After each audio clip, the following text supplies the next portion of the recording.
André Berkoff, bonjour. Bonjour. Merci Bonjour, merci d'avoir accepté l'invitation de Libremédia. Vous êtes, est-ce qu'il faut-il vous présenter, premièrement?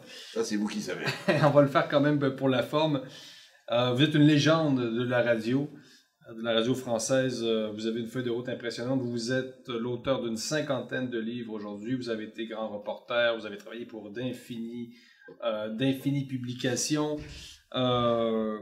Quoi d'autre? Bon, à l'époque, vous avez été co-rédacteur en chef de Jeune Afrique dans votre jeune temps. Vous avez passé par Le Monde, Libération, le Nouvel Observateur, et maintenant vous êtes sur les ondes de Sud Radio. Vous animez Berkoff dans tous ses états.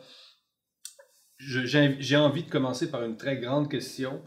André Berkoff, comment se porte la France depuis la pandémie de COVID-19?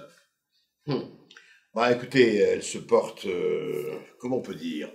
Disons qu'elle se porte comme un malade bien portant, je m'explique. Ça n'a pas commencé avec le Covid-19. Il y a incontestablement, comme dans beaucoup de pays, dans les tas de pays, il y a une espèce de malaise. Vous savez, Sigmund Freud parlait de malaise dans la civilisation. Et c'est clair que la France fait partie de ces pays où il y a véritablement un malaise dans la civilisation, qui est un malaise comment dirais-je, qui touche diverses strates, je dirais, à la fois de la société et de la psychologie et de la personnalité. Ça veut dire que, vous savez, un pays qui a 1500 ans d'histoire, ou presque pas loin de 2000 ans d'histoire, un pays qui avait une identité, qui avait un sens du collectif, et qui s'est non pas perdu complètement, mais où vous avez beaucoup de gens aujourd'hui qui ne savent pas où ils habitent. Il y a un vrai problème, alors on pourra en parler pendant des heures, le problème de l'Europe, le problème des guerres mondiales, le problème de l'économie, le problème de la désindustrialisation, etc., etc. Le problème, que ce soit de l'immigration ou autre, c'est pas, tout ça a toujours existé, enfin en tout cas depuis longtemps, mais il y a eu exacerbation, et il y a eu, comment dirais-je, une espèce de très forte monter les tensions qui fait qu'en même temps, et vraiment en même temps, il faut le dire, la France est un pays où reste qui fait bon vivre. Il y a quand même l'art de vivre à la française, l'art de manger à la française, l'art des bons petits plats, l'art des balades. C'est quand même un très beau pays, qui reste un très beau pays. En même temps, c'est vrai qu'il y a un gigantesque malaise parce qu'on ne sait pas où on va, mais on y va, si vous voulez. Donc, il y a vraiment cette espèce de paradoxe formidable d'un pays qui reste quand même quand même la 6e ou la 7e puissance économique mondiale, donc pas à rien, et en même temps un pays qui se pose énormément de questions sur son avenir, sur l'identité, sur l'individuel et le collectif, etc. Mais on en parlera si vous voulez, voilà. Donc, comment se porte la France? Disons que j'espère que nous ne mourrons pas guéris. Donc, vous décrivez une sorte de... Bon, il y a un déclinisme ambiant en France, qui est presque devenu une sorte de courant de pensée. Mais selon vous, quand même, c'est le fruit de facteurs bien réels. Mais de l'autre côté, vous dites attention, il y a quand même un certain cynisme qui exagère la situation en France. Je dirais qu'il y a un fonds de commerce du déclinisme, soyons clairs. Vous savez, c'est toujours pareil, hein, c'est Cassandre d'un côté ou Pangloss de l'autre. C'est-à-dire ceux qui disent mais tout va bien dans le meilleur des mondes, en général c'est le pouvoir. Mais écoutez, ça va bien, oui, il y a des choses qui ne vont pas, mais en fait, vous savez, c'est le camp du bien. On sait mieux que vous ce qui est bon pour vous, et je vous assure que ça va très bien sous notre auguste gouvernance qui est en train de résoudre tous les problèmes, même les plus difficiles, et ça ne dépend pas que de nous, ça dépend de l'Europe, du monde, des méchants Russes ou des méchants Américains, etc., etc. Et puis, il y a, comme je vous ai dit, ce déclinisme-là, oui, il est honnêtement, si vous regardez les chiffres de la désindustrialisation, les chiffres effectivement de ce qui se passe dans l'économie, les chiffres d'ailleurs, ça dépend aussi de l'Europe, cette espèce de suggestion à l'Europe est très mal vécue par certains, très bien de l'autre. Vous voyez, il y a une espèce de débat permanent, et ce débat permanent est très souvent enfumé par le fait qu'on ne va pas jusqu'au bout de l'enquête, on ne va pas jusqu'au bout des vrais problèmes. Et alors on les expose, et c'est exposé 24 heures sur 24, mais ça reste très, très, très, très opaque. Et c'est ça qui crée le malaise aussi, beaucoup, je crois. Parce que, franchement, par rapport à d'autres pays, on ne peut pas dire qu'on est vraiment les plus mal lotis. Non, c'est ça. Parce que pour être allé souvent en France, j'ai souvent eu l'impression qu'il y avait une espèce de pessimisme ambiant qui frappe quand même certains étrangers. C'est-à-dire qu'on a Ouais. l'impression quand même que, c'est ça, il y a un négativisme dans l'air et on se fait souvent dire, la France, on n'a que envie de quitter la France. On se fait dire ça régulièrement, on va à Paris, mais pourquoi vous êtes venu à Paris? Pourtant, Paris est une ville complètement décadente. Et on leur a envie de leur dire, oui, mais Paris, quand même, c'est Paris. Donc, le Et constat est double, non? mais vous savez, ce paradoxe que vous dites, voilà, là je suis à Québec depuis quelques jours, enfin 2, 3 jours, et c'est vrai qu'aujourd'hui, il n'y a jamais eu autant de touristes à Paris. Ah, mais vraiment, il n'y a pas eu du tout une chute. Bon, il y a eu une chute au moment du Covid et du confinement, mais là, c'est revenu complètement. En même temps, c'est vrai que Paris, il y a des quartiers entiers, il y a une saleté, il y a un laisser-aller, quand je dis une saleté, un manque d'hygiène, etc.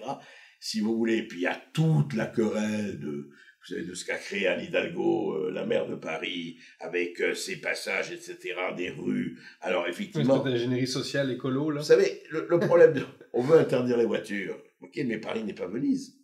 Qu'est-ce que font les gens? Paris est une ville économique. C'est le cœur économique de la France. On peut le déplorer ou s'en réjouir, mais c'est comme ça. Donc, on ne peut pas faire que si vous allez faire vos emplettes, vous n'allez pas tous les mettre sur bicyclette. Si vous avez 4 enfants, vous n'allez pas la mettre sur la même trottinette, etc., etc. Il y a eu, si vous voulez, un espèce de grande idéologie qui consistait à dire ça y est, on veut faire la Paris la plus dépolluée. Mais en même temps, on sait que la France est le pays qui est le plus maillot jaune, au bon sens du terme, en termes d'émissions de CO2, en termes de gaz à effet de serre. C'est vraiment là. Alors, c'est ça qui est intéressant, c'est qu'on dit à la France, oui, vous devez faire encore plus, et d'ailleurs l'Europe, on va absolument vous sanctionner parce que vous n'en faites pas assez, mais quand c'est l'Amérique, ou la Russie, ou la Chine, ou l'Inde, ah ben eux, on ne les sanctionne pas. Ah non, non, mais il n'y a pas de problème, allez-y, polluer les gars, oui, mais on comprend, il ne faut pas polluer, c'est pas bien, polluer, c'est pas bien. On va taper sur la table, mais on va taper très gentiment et très petitement pour qu'il n'y ait pas de problème. Vous voyez, ces 2 poids et 2 mesures, cette tartufferie, cette hypocrisie-là, c'est ça qui fait que les gens sont totalement... ils ne savent plus où ils sont. L'écologisme, c'est un problème pour vous dans sa dimension totalitaire potentiellement. C'est-à-dire qu'on sait que la pandémie a créé un monde où il y a des limites. C'est-à-dire que la pandémie a dit aux gens, ou du moins sa gestion, on vit maintenant dans un monde où chaque action que vous posez peut avoir des conséquences. En gros, Oui. est-ce que l'écologisme va suivre ce que nous on appelle le sanitarisme à libre média? Ben, elle l'a déjà suivi pour une raison très simple. Quand vous basculez dans la religion, j'ai rien contre la religion, mais la religion, c'est la religion. La science est une chose, la croyance est autre chose. Or, l'écologisme, comme beaucoup d'autres choses, est devenu une religion. Comme ils ont essayé de faire d'un certain scientisme et d'un certain médecinisme, je dirais, ou de médicalisme, une religion. Pas une religion. Où vous avez l'esprit critique, où vous posez des questions, et à tout. Et puis, on a bien vu, la science avance comment? Avance par des tâtonnements, avance, et puis c'est les faits. Le réel frappe à la porte. Quand le réel frappe à la porte, vous avez 2 attitudes. Les gens qui disent, je ne veux pas le voir, le réel. Je ferme les portes, je ferme les fenêtres, je me bouche les oreilles, je me ferme les yeux, et toi bien, et je me mets comme une autruche dans le sable, et puis j'attends que ça se passe. Okay. Sauf que quelquefois, ça se passe pas bien. La science a été une des grandes perdantes de la gestion de la pandémie. La véritable définition de la science a été une grande perdante chez des gens qui ont préféré, je dirais, faire du rituel, faire des messes, ou des messes basses, ou des messes noires, ou des messes blanches, au lieu de réfléchir et de dire, écoutez, on ne sait pas. On peut dire qu'on ne sait pas. Qui a réponse à tout? Personne. Personne. Il faut avoir question à tout, mais pas réponse à tout. Donc on dit, bon, on va voir, pour le moment, il y a telle ou telle chose. Et quand, c'est ça qui est extraordinaire, quand on a su, par exemple, que le vaccin n'empêchait ni la contamination, ni la transmission, eh bien, écoutez, on se pose des questions, c'est tout. Moi, je ne suis pas anti-vax ou pro-vax, ce n'est pas le problème. Le problème, c'est qu'à chaque étape, se poser des questions. Or, les gens que vous voyez à la radio ou à la télévision ou ailleurs, les gens, au lieu de se mettre en question, on dit non, circuler, il n'y a rien à voir. D'où le malaise, encore une fois. Moi, je crois que vraiment, une des racines du malaise... Malaise français. C'est du malaise français, c'est ça. C'est qu'on a entendu du matin au soir et du soir au matin, la même antenne, à part quelques antennes un peu réfractaires ou un peu alternatives et autres, et encore. Et on disait, si vous pensez ça, vous êtes à la droite d'Adolf Hitler, ou un complotiste, ou un salaud, etc. C'est pas une question. Moi, j'ai été vacciné, j'ai aucun problème. C'est pas une question de complot, c'est une question de se dire, au fond, vous nous dites que ça, c'est la solution, et puis vous voyez vous-même que ce n'est pas ça. Et au lieu de revenir à un responsable politique ou scientifique, oui, écoutez, je me suis trompé, oui, je croyais que c'était ça, je me suis trompé, qui va le tuer parce qu'il s'est trompé? Non, jamais. On ne se trompe pas, c'est la réalité qui se trompe, pas moi. Vous qui vous êtes souvent porté à la défense du peuple, d'une certaine sagesse populaire, si je peux dire, avez-vous été déçu, on vous sent déçu quand même de cette soumission qui a été observée dans la majeure partie de la population? Vous êtes déçu, non? Je ne dirais pas que je suis déçu, parce que vous savez, moi je regarde beaucoup l'histoire, non pas pour se plonger dans le passé, mais je pense que quiconque ignore l'histoire et veut faire du passé table rase, se condamne à répéter les drames d'avant. Vous savez, c'est aucune construction ne se fonde sur l'ignorance, et pas sur l'ignorance crasse. Qu'est-ce qui se passe à ce moment-là? On sait très bien. Vous savez, toute l'histoire a été créée par des minorités agissantes, pour le meilleur et pour le pire. Il faut le dire, il faut le rappeler, ça. L'histoire, elle n'est pas faite par la masse. Les masses ensuite rejoignent. Mais l'histoire, quelle qu'elle soit, n'oubliez jamais qu'en 1910, les bolcheviks en Russie, ils étaient quoi? Rien. En 1910, les nazis en Allemagne étaient rien. Enfin, rien. Poignée. Et les fascistes en Italie, bon. Mais d'un autre côté aussi, ceux qui ont fait les révolutions à la Bastille 1789, pour ne prendre que ça, ils étaient aussi une poignée. Ceux qui ont pris la Bastille et ceux qui ont continué, c'était une poignée. Et puis les gens bougent après. Donc, je ne suis pas du tout déçu, je suis beaucoup plus déçu parce qu'ils savent ce qui se passe et font volontairement l'acte de l'ignorer et de mentir par omission. Pour moi, ceux-là sont beaucoup plus coupables que ceux qui ne savent pas parce qu'ils n'ont pas eu accès à ce savoir. Dans ce contexte-là de malaise alimenté par plusieurs facteurs, bon, vous avez d'entrée de jeu nommé l'immigration, il y a cet esprit technocratique aussi français qui mine un peu bon, la vitalité, si on peut dire, de la France, parce que la bureaucratie est très étouffante en France. L'administration, absolument. On a nommé bon, l'écologisme de contrôle qui prend le relais du sanitarisme. Qu'est-ce qu'il y aurait d'autre? Évidemment, la désindustrialisation de la France. Il y a plusieurs facteurs, on pourra en nommer, les auditeurs pourront en nommer aussi. Mais dans ce contexte-là, que signifie la dernière élection d'Emmanuel Macron? C'est-à-dire que... Oui, je comprends. Vous dire la seconde, celle de 2022. C'est-à-dire que s'il y a une si grande déception par rapport au pouvoir, s'il y a un si grand cynisme, malgré que la France est encore un grand pays, etc., on réélit Macron. Quelques mois plus tard, les manifestations pour les retraites, etc., c'est pas un peu ambivalent tout ça, là? Non, c'est pas. Alors, juste un mot sur l'immigration. Je veux pas dire, moi je ne suis pas du tout. C'est pas l'immigration qui est responsable. Il y a une immigration qui devrait être contrôlée pour des raisons dont on pourrait parler très longuement. Et il faut se rappeler qu'en France, par exemple, vous savez que les premiers qui ont été en 80, mais de façon extrêmement violente, contre l'immigration populaire, illégale ou légale, c'était Georges Marchais, c'était le Parti communiste français. C'était eux. Pourquoi? Pour des raisons très simples. Ils disaient, c'est arrangé par les capitalistes pour baisser les salaires de ceux qui sont là.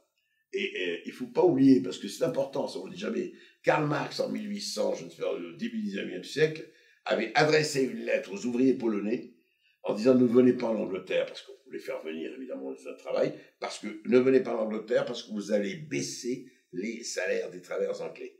Et c'est, en fait, on vous manipule pour que ça crée, effectivement, un problème dans la classe ouvrière. Pour revenir à ce que vous disiez. C'est ça, Macron, ouais. Par rapport à Macron. Macron, c'est très intéressant, Macron. Macron, je dirais que ce n'est pas les gens les gens ne croient plus aux politiques. Beaucoup, en tout cas. Beaucoup.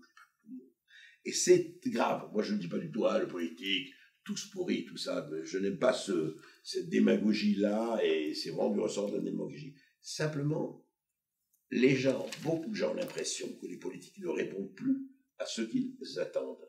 C'est-à-dire, on fait toujours des promesses, des tas de choses, vous savez, et les promesses, comme disait un de nos politiques, n'engagent que ceux qui les écoutent. On fait des promesses, parfait, et puis après, on voit qu'est-ce qui se passe? Il ne se passe rien. Donc, ils se disent, mais qu'est-ce qu'ils nous racontent, ces gens-là? Et Macron, c'est très simple. Macron c'est Ça a été extrêmement bien organisé. Macron a été élu parce que Marine Le Pen était là. Oh, Marine Le Pen, c'est toujours la même histoire. Toujours, on a bis repetita. Et quand quelqu'un comme François Fillon, et peu importe, moi, je suis pas du tout pro-filloniste, quand Fillon est arrivé, ils l'ont écrabouillé en 3 heures. Le crime était non pas presque parfait, il a été parfait. C'est-à-dire que 2 heures après, je raconte ça parce que c'est très intéressant pour vos téléspectateurs, pour les Canadiens, pour les Québécois, pour tout le monde, comprendre comment on met à mort un politique quand on veut y faire. C'est vraiment grâce au système médiatique, en gros.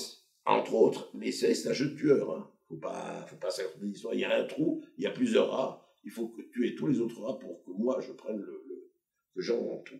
Pour Fillon, ça s'est passé très simplement. Le Canard enchaîné, vous savez, notre hebdomadaire satirique, publie un papier sur les emplois fictifs de la femme de Fillon. Oui, voilà. 2 heures après, c'était en pleine campagne présidentielle, le parquet national financier lance l'enquête. Bon, il s'est débrouillé comme un manche, il n'a pas su se défendre très bien.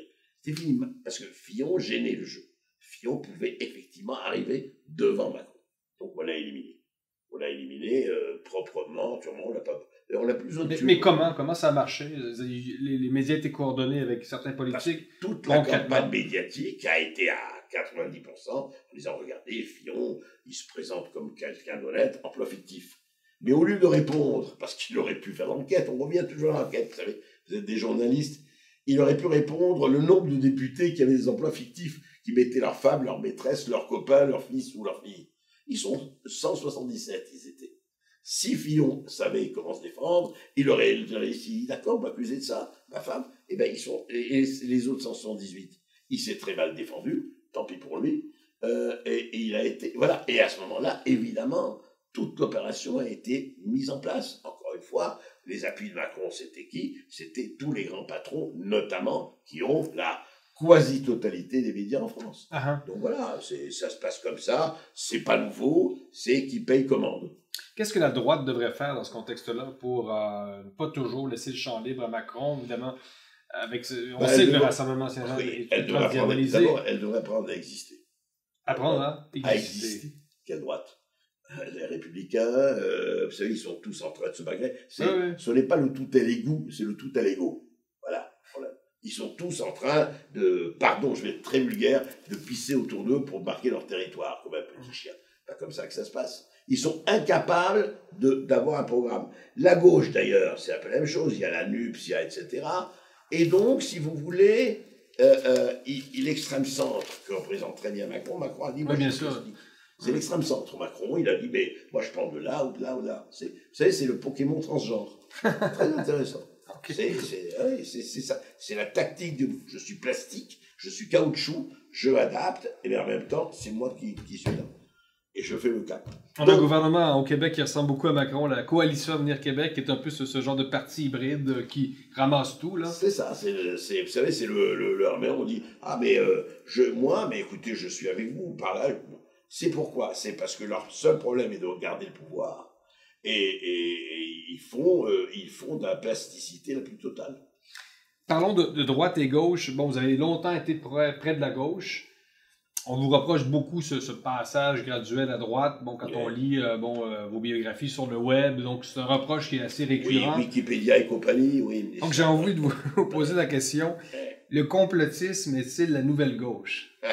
Vous savez, le complotisme... je le dis évidemment rien. Non, mais c'est intéressant, parce que le complotisme, c'est devenu la béquille de ceux qui n'ont rien à dire sur les autres. Et si vous n'êtes pas d'accord, aujourd'hui, vous êtes complotiste. Il faut bien voir la fortune et la vie des mots.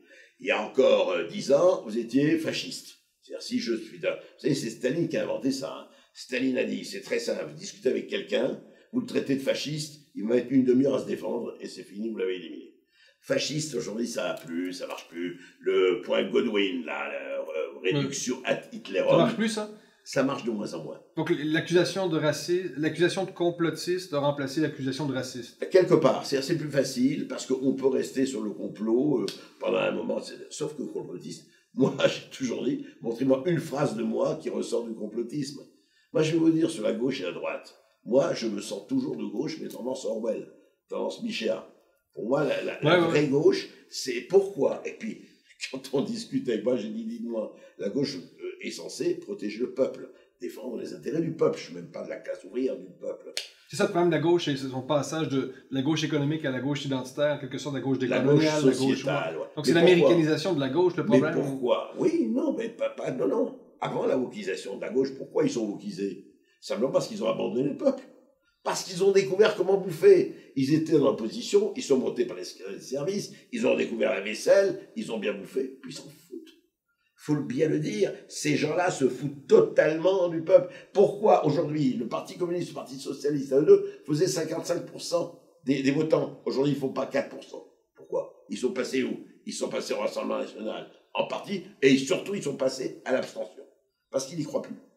Donc, une gauche qui ne s'occupe pas du peuple, mais qui s'occupe du sociétal et des minorités, mais alors là, nous arrivons quand même aux choses intéressantes.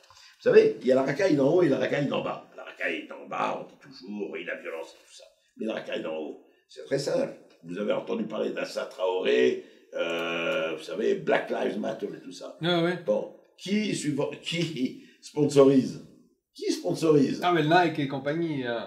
Bien sûr, le wokisme est un capitalisme. capitalisme. Et Soros et compagnie. Je suis, moi, capitaliste. J'ai dit, mais les gars, on va faire de la segmentation de marché. Oui, allez-y, allez-y. Oui, yeah, Black Lives. Très bien.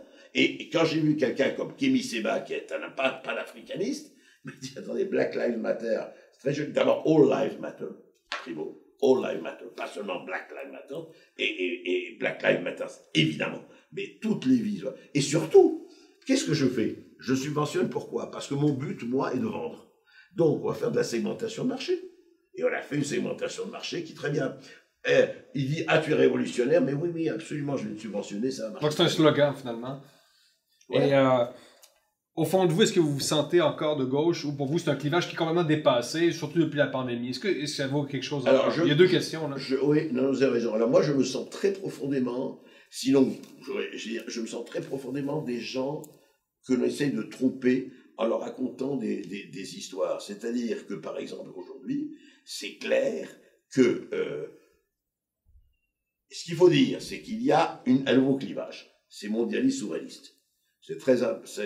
C'est important. C'est-à-dire les gens, et vous avez beaucoup de gens... C'est un clivage renforcé durant la pandémie. Oui, et ce n'est pas un complot. C'est-à-dire quand on dit, oui, il y a le complot, Bill Gates, George Soros, Klaus Schwab, et compagnie. Non, c'est pas qu'ils se réunissent entre eux. Non, ils n'ont pas besoin. Pourquoi? Ils disent, c'est très simple. Et Yuval Noah Harari et compagnie.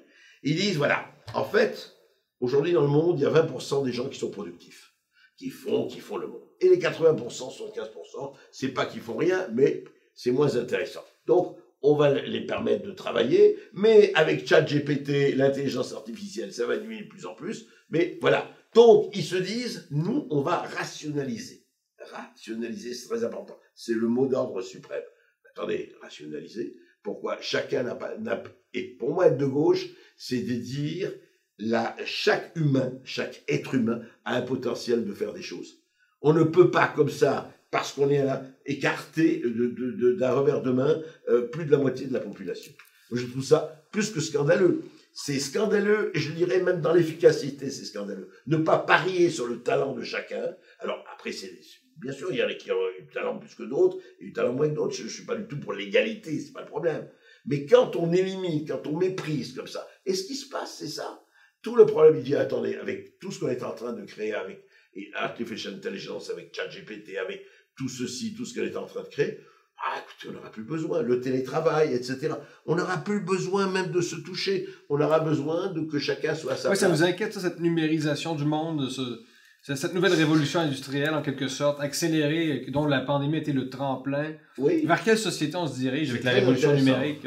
Si vous voulez, c'est la société du préservatif. Du préservatif. Et vous ne la mettez pas là où on pense, vous la mettez sur la tête. Voilà. Le but, l'horizon indépassable de notre temps, c'est le préservatif sur la tête. Comme ça, mais c'est quoi? Parce que c'est le symbole d'une société stérile, c'est quoi? C'est pas ça. C'est qu'on considère que l'humanité est une espèce de variable d'ajustement. Je veux dire par là que, bon, écoutez, moi, très sincèrement, je préfère prendre un verre avec vous, que c'est très bien, puis quand on se voit pas, on se parle.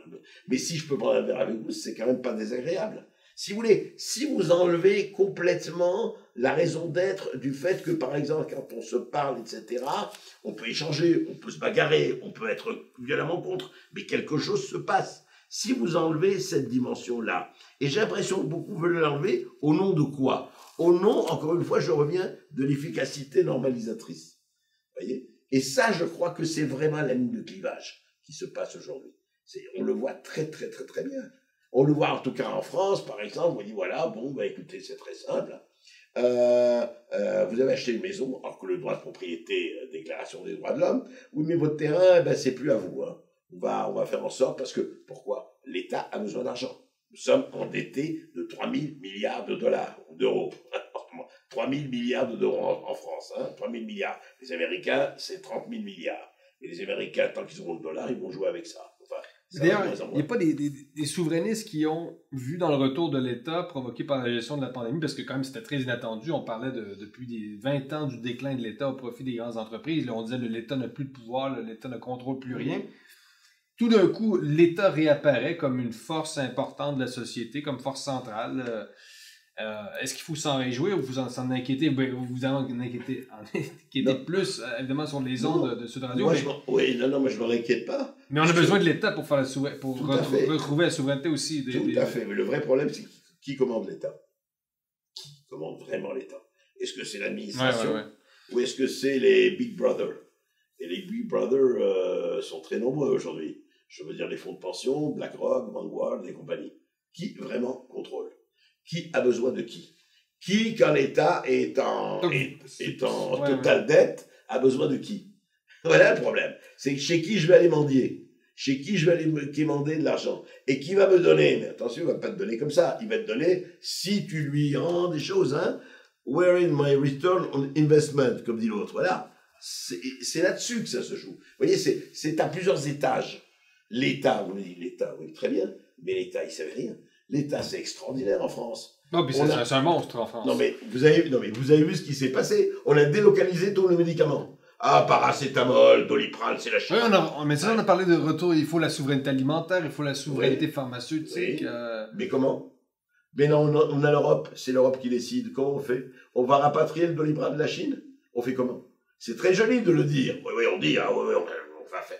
Comment on fait? Mais c'est très paradoxal parce que d'un côté, vous avez un État qui instaure pendant une certaine période un régime martial, donc qui est très très fort concrètement dans la vie des gens. Donc un État qui s'ingère jusqu'au Québec dans la cuisine parce qu'on ne pouvait pas inviter qui on voulait. Mais pourquoi ils ont fait ça? C'est pourquoi? Donc vous avez ça, mais vous dites, mais un État complètement impuissant de l'autre côté là. C'est pas qu'il est, oui, mais justement, c'est parce qu'il est impuissant qu'il a fait ça. Au Québec comme ailleurs, qu'est-ce que vous avez fait? Gouverner par la peur. Non, la peur, c'est formidable. Relisez la Boétie, le traité de la servitude volontaire, relisez Gouverner par la chaos, relisez Machiavel, relisez Sun Tzu. Quel est le meilleur adjuvant pour que tous ces crétins que je gouverne, ou même si je crois qu'ils ne m'emmerdent pas? Parce que c'est ça le problème. Je suis gouvernement, j'ai déjà beaucoup de choses à faire. Ils vont pas quand même tout le temps faire des démonstrations, des manifestations, etc. La peur, génial. On a peur, confinez-vous, restez chez vous. Et surtout, attention, n'allez pas embrasser votre grand-mère, parce que vous allez l'empoisonner. Vous avez vu toutes ces vidéos, quand même formidables. Alors qu'on sait que les jeunes n'avaient aucune chance d'attraper le moins de 50 ans, n'ont pas attrapé un truc de Covid pur. Ou alors ils avaient des comorbidités. C'est ça le truc important. Donc, c'est parce qu'il est impuissant ailleurs que l'État s'est mis d'un côté sur le wokisme et d'un autre côté, restez chez vous, sinon vous allez mourir. Parce que d'un côté, ça a été une formule qu'on a utilisée dans la presse française, c'est-à-dire un État qui est incapable de protéger la population, ce qu'on appelle les incivilités, mais de l'autre, qui vient finalement s'ingérer chez vous au quotidien et qui vous dit peut-être même à quelle heure vous couchez. Exactement. C'est incroyable. Voilà. Oui, c'est-à-dire que comme je ne peux rien faire pour vous protéger, restez chez vous, au moins vous n'allez pas m'emmerder à ça. Donc c'est formidable. Ça a tombé merveilleusement. Merveilleusement. La criminalité a baissé. Oui, forcément, non? Non, mais en même temps, les racailles d'en bas pouvaient circuler parce qu'ils n'en avaient rien à faire. C'est ça le truc. C'est-à-dire que vous avez une double hypocrisie. Une hypocrisie, mais fondamentale, des deux côtés. Et c'est pour ça que... Mais évidemment, je vais vous dire, que ce soit ici ou au Québec, imaginez, en France, on aurait dit aux gens, je vous assure, et j'en suis persuadé, vous savez que notre Premier ministre, vous savez ce qu'il a fait? Vous vous rappelez, au café. Si vous prenez un café debout, vous allez attraper le Covid. Il faut s'asseoir. C'est-à-dire que le Covid attaquait à 1,50 m. Moins d'1,50 m, le Covid ne bougeait. Il n'y avait pas de Covid. Bon, déjà, un premier ministre d'un pays qui n'est pas le Zimbabwe disait ça. Bon. Deuxièmement, et surtout, ils auraient dit, je vous assure, ça ne me réjouit pas, ils auraient dit, écoutez les Français, ou les Québécois, ou les Canadiens, tous, voilà, on est en train de mourir, on va avoir 50 millions de morts. Il y a une seule chose pour s'en sortir. Vous allez marcher à cloche-pied avec une plume dans le fondement. Et bien vous auriez vu les 3/4 des gens marcher à cloche-pied avec une plume dans le fondement. La peur qui est, j'ai pas envie de mourir. Ouais. Voilà. Donc vous voyez, tout ça, c'est du faux semblant en permanence. C'est des masques, au vrai sens du terme, et des miroirs. On joue du masque et du miroir.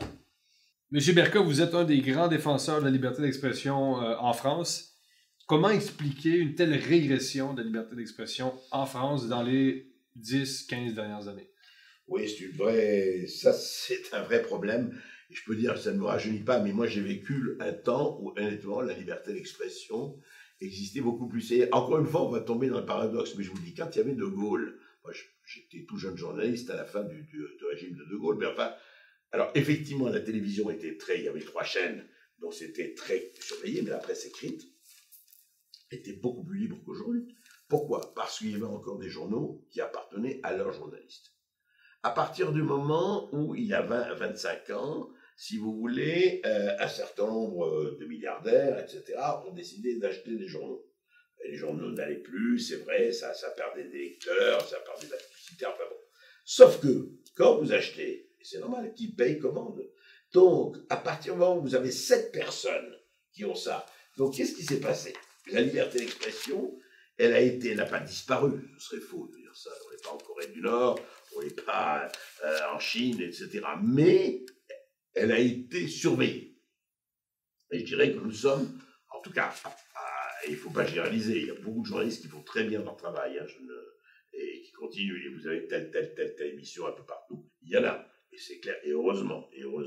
Mais, si vous voulez, si j'ai affaire avec le gouvernement, si mes affaires, mon business, je parle de l'actionnaire, dépend beaucoup du gouvernement, de l'État, quel qu'il soit, de gauche ou de droite, de ce point de vue, ça ne change strictement rien. Eh bien, évidemment, je ne vais pas me mettre mal avec le gouvernement. Je ne vais pas me mettre là parce qu'il va me dire, attends, vous êtes bien gentil, mais vos commandes, là, ça dépend aussi de nous. On est un État jacobin, très centralisateur. Oui. Donc, il est obligé de penser, et ça se passe comment? Vous avez une autocensure à tous les étages. C'est pas, on vous dit pas, non, ça, vous n'avez pas publié ça, etc. Il vaut mieux quand même faire attention de ne pas aller trop loin, comme je vous le dis, sinon on aura des problèmes. Vous voyez, c'est pas violent, c'est pas Pol Pot, c'est pas le Cambodge, et heureusement. Mais quand vous parlez de liberté d'expression, et moi j'ai vu, et ce qui m'a le plus frappé, ce sont les États-Unis. Les États-Unis, vous avez le premier amendement, liberté d'expression absolue, et c'est vrai. Et eh bien, vous avez vu ce qui s'est passé avant qu'Elon Musk reprenne Twitter, pour ne parler que de Twitter. Et bien, le FBI avait demandé à tous les GAFAM de ne pas parler de l'histoire d'Hunter Biden. Ils étaient là-bas, ils siégeaient avec eux, ce qui est impensable. Enfin, aux États-Unis, jamais on n'aurait pu penser ça. Quand vous avez le New York Times, Washington Post qui appartient à Jeff Bezos et Amazon, évidemment, alors on dit oui, mais ils laissent faire. Oui, d'accord, jusqu'à un certain point, et c'est normal. Moi, je ne suis pas scandalisé. Si je paye, je donne des milliards à quelqu'un, excusez-moi, j'aimerais bien avoir aussi mon mot à dire. Non, moi, c'est pas je ne parle pas du point de vue moral, mais j'aimerais qu'il y ait des créneaux alternatifs et divers. La liberté, c'est d'abord la diversité. Moi, je ne suis pas contre tel ou tel. Je discute avec des gens avec lesquels je ne suis pas du tout d'accord. Mais je voudrais que la diversité s'exprime. Et dans notre service public, en France, la diversité ne s'exprime pas assez, c'est le moins qu'on puisse dire. Donc, l'oligarchie médiatique, il y a un climat aussi idéologique. Il y a la Chine aussi qui pousse. C'est-à-dire que la Chine, en devenant une superpuissance, c'est peut-être déjà la première puissance mondiale. Est-ce qu'il y a une espèce d'influence souterraine aussi de la Chine qui de manière un peu naturelle, qui par son rayonnement impose un régime de pensée unique parce que c'est la Chine pousse et que forcément les autres puissances sont un peu tenues d'en tenir compte. Alors, je ne sais pas ce plan-là. Je vois, oui, elle joue. Il y a des gens qui fantasment sur le crédit social. Oui, il y a ça. Voilà, les mauvais points. Sur le plan de la presse, je ne crois pas. Je ne crois pas parce que la Chine, comme l'Angleterre avant, c'est pour ça que ça marche très bien l'Afrique. Il dit, moi, je ne m'occupe pas de vos régimes. Justement, la Chine, la liberté d'expression, c'est pas son problème. Écoutez, alors que nous, on avait toujours envie et à juste titre, de réformer de ce point de vue-là, eux, ils disent, écoutez, vous avez votre régime, vous avez votre régime. Vous savez, c'est pas par hasard, c'est très intéressant sur la Chine, ce que vous dites. Mais prenons un exemple à fait précis. La Chine persécute les Ouïghours du Xinjiang, les musulmans du Xinjiang, de manière terrible, plus que n'importe qui, de manière quasiment, je dirais, terroriste ou atroce. Mais en même temps, quand l'Amérique a quitté l'Afghanistan, là récemment, avec les talibans qui ont repris tout le pouvoir en Afghanistan, qui est venu les Chinois, et les Chinois collaborent. Ils persécutent à mort leurs musulmans au Xinjiang, mais ils collaborent très très bien avec les talibans intégristes d'Afghanistan. Vous voyez, ça c'est conflit d'intérêts, ça c'est l'intérêt, right or wrong my country, on s'en fout. Je veux dire, nous l'important c'est de faire des parts de marché là. Donc voilà, moi je crois que non, je crois que de ce point de vue-là, et nous avons tous, que ce soit ici ou ailleurs, à nous battre. Moi c'est vrai que c'est fondamental de battre sur la liberté d'expression. Parce que si vous n'avez pas de liberté d'expression, on sait très bien, vous savez, le cerveau, s'il n'est pas irrigué, hein, on sait très bien ce qui arrive. Mais sans parler d'une action directe de la Chine, est-ce que ça se pourrait qu'inconsciemment, on a envie, d'une certaine façon, son modèle dit d'efficacité? On sait que, bon, apparemment, au début de la pandémie, on disait que les confinements chinois étaient donc efficaces, alors qu'on finalement, on a maintenu artificiellement la société sous un dôme. Puis finalement, quand les mesures sont levées, bon, il y a eu une vague qui avait été finalement contenue. On sait que la Chine, bon, finance des chaires de recherche dans les universités. Donc, est-ce que, d'une manière un peu, c'est ça, souterraine, on en vient à se dire, est-ce que son modèle n'est peut-être pas si pire que ça? Non, non, c'est-à-dire que le modèle chinois, aujourd'hui, se pose d'ailleurs comme un modèle alternatif. Il dit, regardez l'Amérique, comment ça marche, et nous, on est mieux.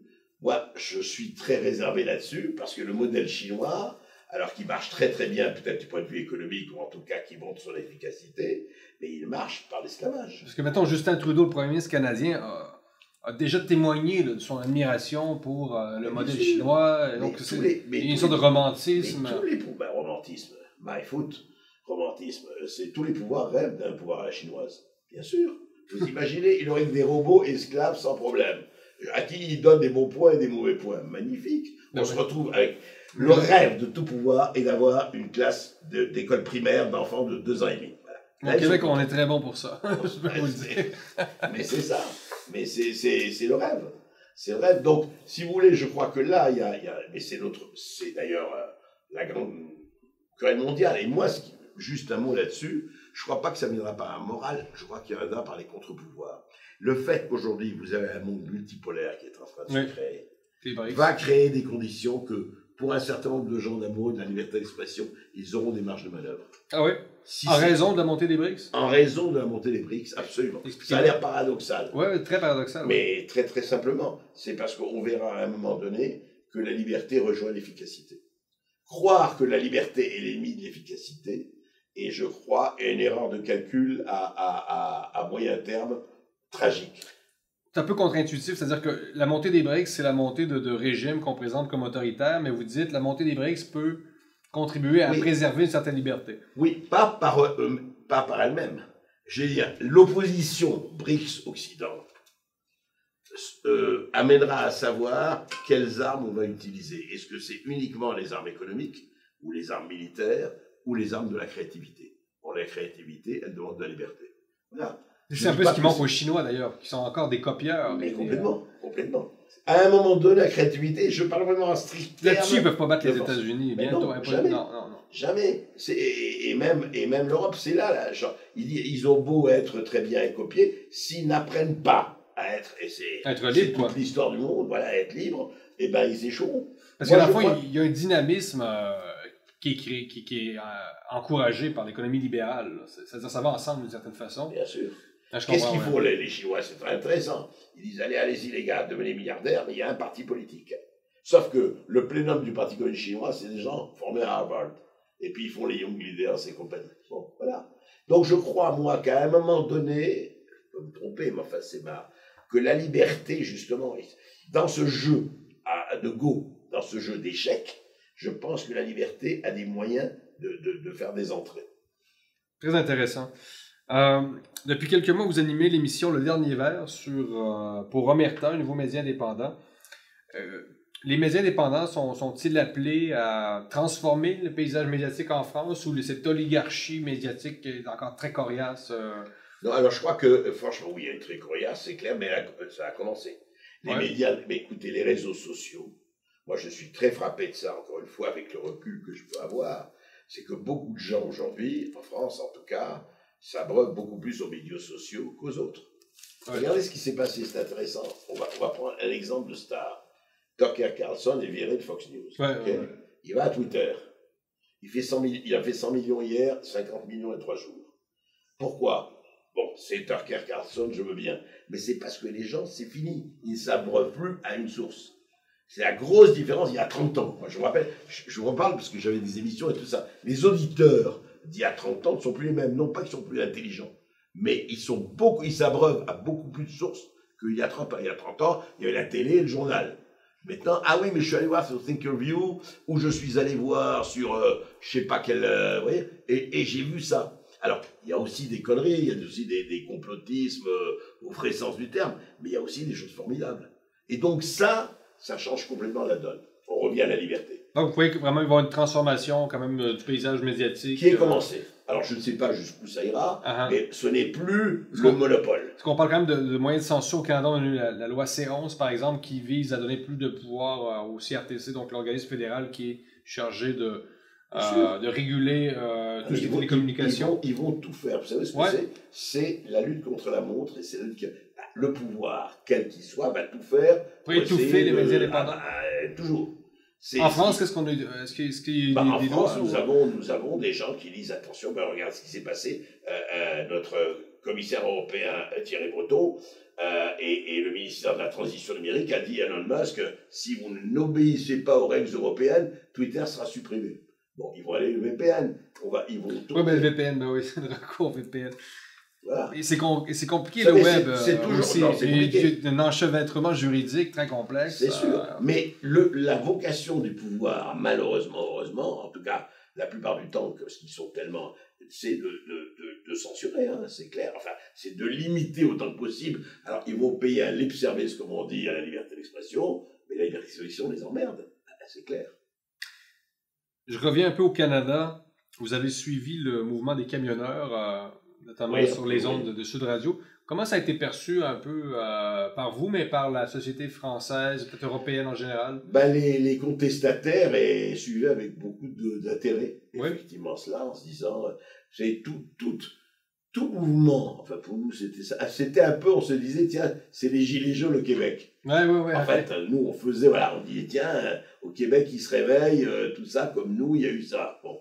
Et on trouvait que c'était, voilà, ça a été suivi, en tout cas je peux vous dire, avec beaucoup d'intérêt en France et en Europe. Parce que bon, après il y a eu ce qu'il y a eu, parce que voilà, puis le pouvoir fait ce qu'il faut pour...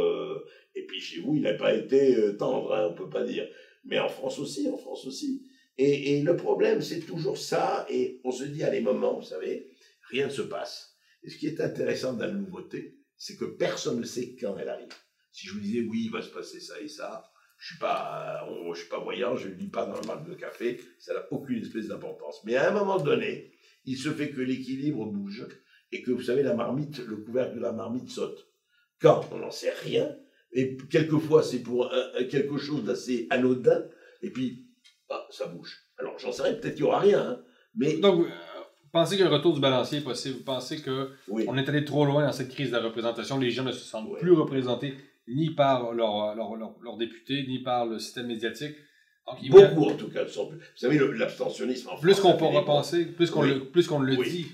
Moi, en tout cas, je pense que c'est plus qu'on le dit. Maintenant, est-ce que ça atteint une masse critique? Ça, j'en sais rien. Mais c'est incontestablement plus qu'on le dit. Et le Canada de Justin Trudeau, lui, comment est-il perçu? C'est sûr qu'il y a toujours droite et gauche, mais oui, enfin, je veux pas être méchant.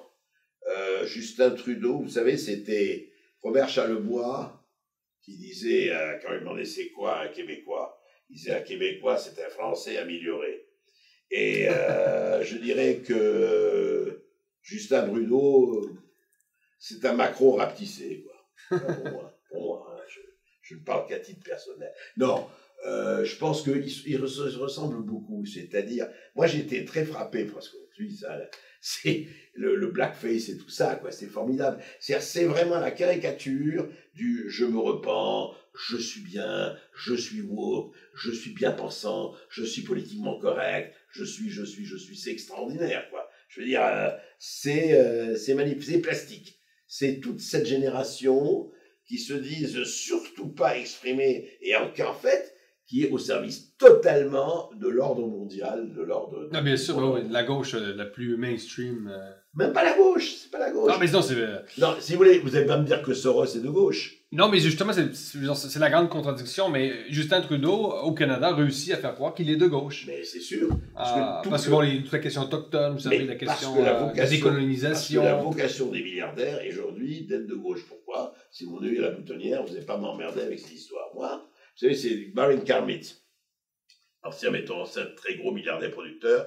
Il dit, mais écoutez, vous êtes de gauche? Il dit, oui, je préfère être un milliardaire de gauche qu'un pauvre de droite. Tout est dit. Voilà, c'est le lien à la boutonnière. Regardez, comme je suis un progressiste, etc. Mais voilà la question qu'il faut poser. Qu'est-ce que tu fais avec ton peuple? Ton peuple, il est mieux qu'est-ce qu'il était avant toi, ou pas? Tu le fait. Dans les domaines, il est mieux ou il est moins bien, ou quoi? C'est tout. Tes étiquettes, je m'en fous complètement de tes étiquettes. Qu'est-ce que tu fais? Les faits, les facts. Tout le reste, on peut parler, on peut s'animer pour qu'on veut. Pensez-vous qu'il y a un espace pour le retour d'une gauche authentique, si le clivage a encore un sens? Alors moi, je vais gauche vous un peu dire, latino-américaine. ça va étonner les gens. Moi, j'espère en tout cas qu'il y aura des gens, encore une fois, je me fous de l'étiquette, qui se préoccuperont de leur peuple. Puisque, après tout, la démocratie, si on revient à l'idéal, pardon, mais c'est quand même ça. Sinon, on parle de quoi? Donc voilà, on n'est pas qu'ils vont tout faire, qu'ils vont faire des miracles. C'est même pas ça. Mais au moins, par rapport à avant, améliorer les choses, conserver l'esprit critique. C'est ça l'honneur de la démocratie. Ou alors faisons la Corée du Nord. Ou alors faisons la Chine. À ce moment-là, vous avez raison, on peut dire, oui, mais la Chine, c'est génial, regardez, ça marche. Oui, ça marche. Ah, mais ça marche très bien, la Chine. Sauf à quel prix? C'est toujours la question. Monsieur Berkoff, merci beaucoup d'avoir accepté notre invitation. Un grand plaisir. Merci à vous.